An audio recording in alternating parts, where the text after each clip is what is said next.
Biggest winner of 2007, Pat. Tsar Vladimir I, Mr. Putin of Russia, most popular, powerful ruler in the world. Eleanor.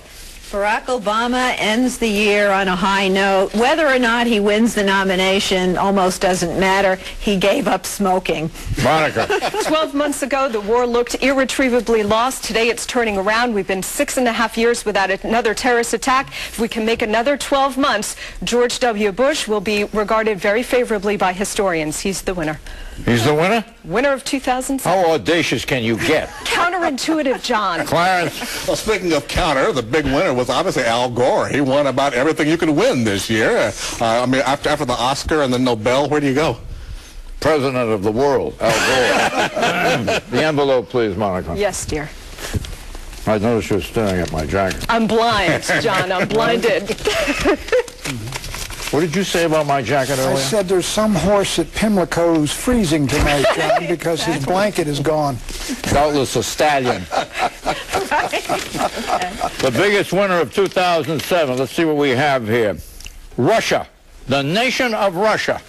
Russia is now a rich nation thanks to its huge volume of oil and the record price of its oil. Its middle class is thriving, its assertiveness is back, and so is Russia's readiness to defy the United States. Okay, biggest loser. Who is its leader? You've already given it to Putin. Okay, the biggest loser is the U.S. dollar. Is that it? Yep. Why do you say that? Well, it's down to its lowest level ever against the euro. It's down to the low level in 25, 30 years against the Canadian dollar, against the British pound. It is a manifestation of a declining nation. Well, doesn't that help our trade volume? Well, it's going to help your exports, but is that a good way to do it, to destroy the value of your currency? Okay, this is not the year in the economy, I don't think.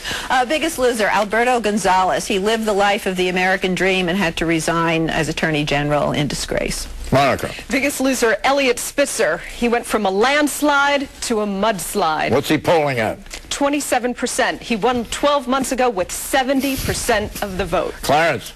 You know, it was a tough competition, John. I was going to give it to Britney Spears. It was not the best of years for her, but I had to give it to John McCain for making such a big slide. He still got a chance to pull it out by the new year, you know, and you never want to write anybody off, but it's been surprising. Well, Britney had her moments, too. She had her. We'll have to count all three of them, I guess. We'll talk about that later. The biggest loser of 2007, as Eleanor said, former Attorney General Alberto Gonzales. He lost his job. He lost his reputation by allowing the Justice Department to be shanghaied by conservative wingnuts. Right. Okay, best politician. I got to give it to Mike Huckabee, who went from nowhere to front runner for the Republican nomination. Eleanor. I give it to Arnold Schwarzenegger, who handled the fires in California like a maestro. He really showed how an elected leader can handle disaster in this country. You want to see the Constitution amended to permit Schwarzenegger to run for president? I'm not going to go that far, but I like a lot of what he's done on stem cell research and on really, he's become a Democrat in California. That's why he's doing so well.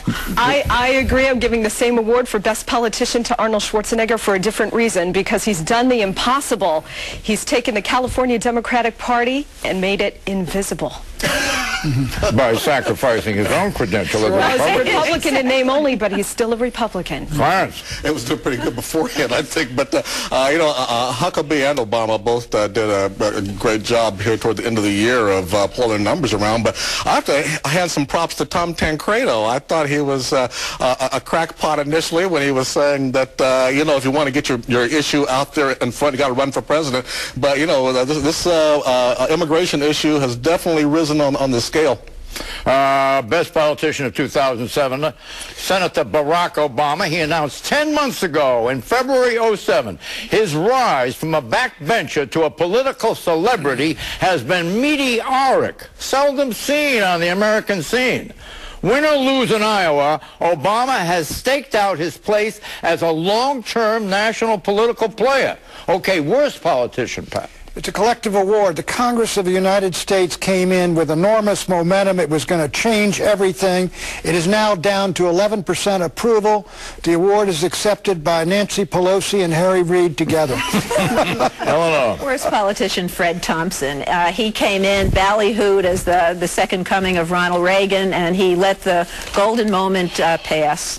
What about his ratings? Polling. His ratings are not doing well, but now he's going to spend the rest of the year in Iowa in the hopes that he will be everybody's second choice and can stage a surprise showing there. Monica. Worst politician, Hugo Chavez. How bad a dictator do you have to be to lose your own rigged election?